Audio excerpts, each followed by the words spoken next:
Hi friends, ನಮಸ್ತೆ. ಇವತ್ತು ನಾನು ಕ್ಯಾರೆಟ್ ಮತ್ತು ಬೀಟ್ರೋಟ್ ಪಲ್ಯ ಹೇಗೆ ಮಾಡೋದು ಅಂತ ಹೇಳ್ಕೊಡ್ತಿದ್ದೀನಿ. ಕ್ಯಾರೆಟ್ ಮತ್ತು ಬೀಟ್ರೋಟು ನಮ್ಮ ಹೆಲ್ತ್ಗೆ ತುಂಬಾ ಒಳ್ಳೆಯದು. ಕ್ಯಾರೆಟ್ ಮತ್ತು ಬೀಟ್ರೋಟಲ್ಲಿ ಐರನ್ ಮತ್ತು ಪೊಟ್ಯಾಷಿಯಮ್ ಇರೋದ್ರಿಂದ ಇದನ್ನು ತಿನ್ನೋದ್ರಿಂದ ಬ್ಲಡ್ ಇಂಪ್ರೂವ್ಮೆಂಟ್ ಆಗುತ್ತೆ. ಈಗ ಬೀಟ್ರೋಟ್ ಪಲ್ಯ ಮಾಡೋದಕ್ಕೆ ಏನೇನು ಇಂಗ್ರೀಡಿಯೆಂಟ್ಸ್ ಬೇಕು ಅಂತ ನೋಡೋಣ ಬನ್ನಿ. ಮೊದಲಿಗೆ ನಾನು ಒಂದು ಈರುಳ್ಳಿನ ಸಣ್ಣದಾಗಿ ಹಚ್ಚಿಟ್ಕೊಂಡಿದ್ದೀನಿ. ಒಂದು ಕ್ಯಾರೆಟು ಮತ್ತು ಒಂದು ಬೀಟ್ರೋಟ್ನ ಈ ಥರ ತುರಿದಿಟ್ಕೊಂಡಿದ್ದೀನಿ ನೋಡಿ. ಒಗ್ಗರಣೆಗೆ ಸಾಸಿವೆ, ಕರಿಬೇವು ಮತ್ತು ಮೆಣಸಿನ್ಕಾಯಿ ಮತ್ತು ಸ್ವಲ್ಪ ಗರಂ ಮಸಾಲ, ಉಪ್ಪು, ಸ್ವಲ್ಪ ಎಣ್ಣೆ. ಮೊದಲಿಗೆ ನಾನು ಒಲೆ ಹಚ್ಕೊಂಡು ಬಾಣಲಿ ಇಟ್ಕೊತಿದ್ದೀನಿ ನೋಡಿ. ಬಾಣಲಿಗೆ ನಾನು ಒಂದು 2 ಸ್ಪೂನಷ್ಟು ಎಣ್ಣೆ ಹಾಕ್ತಾಯಿದ್ದೀನಿ. ಈ ಎಣ್ಣೆ ಹಾಕಾದ್ಮೇಲೆ ಸಾಸಿವೆ ಹಾಕ್ತಾಯಿದ್ದೀನಿ.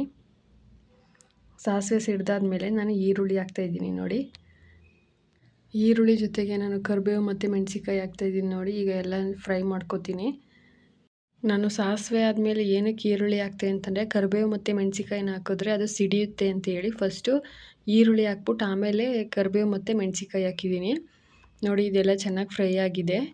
ಈಗ ನಾನು ತುರ್ಕೊಂಡಿರುವಂಥ ಕ್ಯಾರೆಟು ಮತ್ತು ಬೀಟ್ರೋಟ್ ಹಾಕ್ತಾಯಿದ್ದೀನಿ. ಕ್ಯಾರೆಟು ಮತ್ತು ಬೀಟ್ರೋಟ್ ತುರಿ ಹಾಕೊಂಡಾದ್ಮೇಲೆ ಅದನ್ನ ಚೆನ್ನಾಗಿ ಫ್ರೈ ಮಾಡ್ಕೋಬೇಕು. ಅದು ಹಸಿ ವಾಸನೆ ಎಲ್ಲ ಹೋಗೋ ತನಕ ಒಂದು 6ರಿಂದ 7 ನಿಮಿಷ ಈ ಥರ ಫ್ರೈ ಮಾಡ್ಕೊಳ್ಳಿ. ಕ್ಯಾರೆಟು ಮತ್ತು ಬೀಟ್ರೋಟಲ್ಲಿ ವಿಟಮಿನ್ ಎ, ಸಿ ಮತ್ತು ಕೆ ಇದೆ. ಇದನ್ನು ತಿನ್ನೋದ್ರಿಂದ ಹಾರ್ಟ್ಗೆ ತುಂಬ ಒಳ್ಳೆಯದು. ಈ ಕ್ಯಾರೆಟು ಮತ್ತು ಬೀಟ್ರೋಟ್ ಪಲ್ಯನ ದೋಸೆ ಮತ್ತು ಚಪಾತಿ ಜೊತೆಗೆ ರೋಲ್ ಮಾಡಿ ಮಕ್ಕಳು ಲಂಚ್ ಬಾಕ್ಸು ಕೂಡ ಹಾಕ್ಕೊಡ್ಬೋದು ನೋಡಿ. ಈಗ ಕ್ಯಾರೆಟು ಮತ್ತು ಬೀಟ್ರೋಟು ಫ್ರೈ ಆಗಿದೆ. ಇದಕ್ಕೆ ನಾನು ರುಚಿಗೆ ಎಷ್ಟು ಬೇಕೋ ಅಷ್ಟು ಉಪ್ಪು ಹಾಕ್ತಾಯಿದ್ದೀನಿ.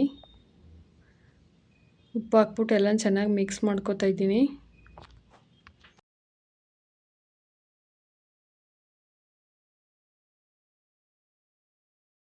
ಇದಕ್ಕೆ ನಾನು ಒಂದು 1/4 ಸ್ಪೂನಷ್ಟು ಗರಂ ಮಸಾಲ ಆ್ಯಡ್ ಮಾಡ್ತೀನಿ, ಯಾಕೆಂದರೆ ಫ್ಲೇವರ್ ತುಂಬ ಚೆನ್ನಾಗಿರ್ತದೆ ಅಂತಂತ.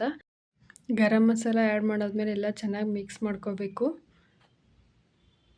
ಒಂದು 2ರಿಂದ 3 ನಿಮಿಷ ಚೆನ್ನಾಗಿ ಈ ಥರ ಬೇಯಿಸ್ಕೊಳ್ಳಿ.